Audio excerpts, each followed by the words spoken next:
आपके 7 साल की सरकार ने क्यों नहीं खत्म किया? आपकी गलती है ना साहब, सत्ता में तो आप बैठे केंद्र में 7 साल से, इन्होंने मन नहीं खत्म किया, इनकी गलतियां थी, इन्होंने बुराई किया, पाप किया, जो भी किया, आप 7 साल में साफ कर दिए होते सारी गंदगी। सारे हो रहे हैं सर, 2.5 लाख कंपनियों को क्यों रद्द किए? 2.5 लाख कंपनियां रद्द हुई हैं, बोगस कंपनियां। अरे साहब, पेट्रोल की कितनी कंपनियां रद्द हुई हैं? सदनों की बात कर रहे हैं, अभी आप सदनों की जो बात कर रहे हैं, तो आप कह रहे हैं तो कर देना चाहिए, तो जो हो रहा है वो जो हो रहा है बताएं नहीं आपको सर। सुनिए, ऐसा है, हाँ देखा, ऐसा है कि राज्यसभा और विधान परिषद ये दोनों सदन की स्थापना की हुई, पहले थोड़ा सा इन्होंने थोड़ा जूना काल में जाके चेक कीजिए कि इनकी स्थापना क्यों हुई।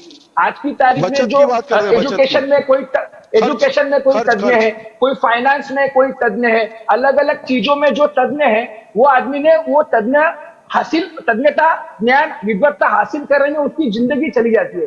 तो ऐसा आदमी आज की तारीख में वो लोगों में जाके चुन के वो नहीं आ सकता, पर उसके अनुभव का, उसके विद्वत्ता का अपने को उपयोग चाहिए। हर कोई आदमी जो चुन के आता है वो उतना होशियार होता है क्या? वो अपने क्षेत्र में वो अपना समय देता है, अपने परिवार को समय देता है, लोगों में जाके आता है, तो वो वहां समय नहीं दे सकता। इसके लिए जो विद्वत जनों को, जो जिनके न्याय, जिनकी बुद्धि का उपयोग समाज को होना चाहिए करके, वो नेशनल लेवल पे होना चाहिए, तो राज्यसभा का स्थापना हुआ, और स्टेट लेवल में होना चाहिए, उसके लिए विधान परिषद का स्थापना हुआ। आप ये इनके जो हमारे जो बेचारे दोस्त हमारे जो बता रहे थे, उनको पूछिए, 15 दिन पहले आदरणीय फडणवीस साहब ने कहा था ये जो अपराधीकरण हो रहा है तो वही चुन के आ रहे हैं करके हम उनको टिकट देते हैं, ये बात आपने 15 दिन पहले सुनी है। अगर मान लो 288 सीट स्टेट में और 546 यहाँ, अगर ऐसे अपराधी जो चुन के आ सकते हैं, ऐसे लोगों को ही आप चुन के टिकट देंगे और वही चुन के आएंगे, तो विद्वान आदमी, एजुकेशन के आदमी, विज्ञान के ऊपर का आदमी, कला के ऊपर का आदमी, साहित्य के ऊपर का आदमी, ये कभी वो टिकट लेगा, कभी वो प्रचार करेगा, वार्ड में, पार्क में कभी जाएगा, कभी चुन के आएगा, उसकी बुद्धिमत्ता का उपयोग देश को कभी होगा।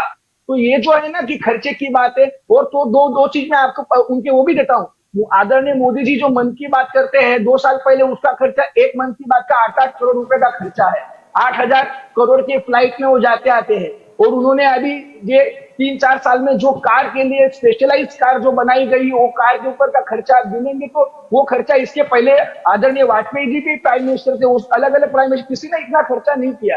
तो खर्चे की बात तो वहां भी है कि आप क्या खर्चा कर रहे हो। और मैंने जो गुजरात मॉडल का बात किया था, क्योंकि गुजरात मॉडल बहुत अच्छा मॉडल है, ये बात उसकी एडवर्टाइज करके आपका प्रचार का मुद्दा, सबसे टॉप मुद्दा वो था। तो 2014 में आपने जो मीडिया के माध्यम से लोगों को, पूरे देश में 36 राज्यों को ये बताया कि देखो कैसा गुजरात मॉडल बढ़िया है।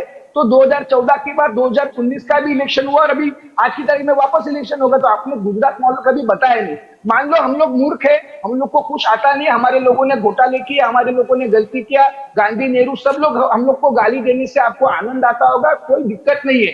पर आप मुझे बताइए कि 27 साल तो किसी की सत्ता गुजरात में नहीं है, हमारी कांग्रेस की नहीं, किसी की नहीं, तो एक आदमी को, एक राज्य को, एक पार्टी, एक आदमी वहां अगर 27 साल में 9,000 का कर्जा 3.5 लाख करोड़ पे लेके जाता है, तो उसको और कितना समय जनता देना चाहिए। राजकारण में आपको 5 साल मिलते हैं कुछ भी बेस्ट चीज आपकी जो है वो दिखाने के लिए। 27 साल मतलब 3 टर्म और 2 साल एक्स्ट्रा, जिसके बाद भी आप अगर इतने कर्जे में लेके गए हैं, तो वहां भी गांधी, नेहरू, पटेल, सुभाष चंद्र बोस, वहां भी हम लोग को गाली देंगे क्या? या हम अपने सवाल उठा रहे हैं इसलिए आप भी पाकिस्तान चले जाओ, ऐसा करके हमको गाली देने से आपको आनंद आता होगा, तो आप आनंद लीजिए, पर वो आनंद से जनता का कोई भी भला होने वाला नहीं, न गुजरात की न देश की। तो मैं वही चाहता था कि जो महाशक्ति है, वो महाशक्ति किसके साथ है? ये बेरोजगारों के साथ तो नहीं है, किसानों के साथ भी नहीं है, तो किसके साथ है ये लोग? जो बलात्कारी लोग हैं, 11-11 जो बलात्कारी, वो उनको आप छूटने के बाद उनको बोलते हैं ये संस्कारी थे। तो क्या लेवल पे आप वो गुजरात मॉडल लेके गए हैं, वो चीज मैं आपको बताना चाहता था, इसके लिए मैंने गुजरात का नाम लिया। बाकी तो हर राज्य में आप देख रहे क्या हो रहा है। बिल्कुल।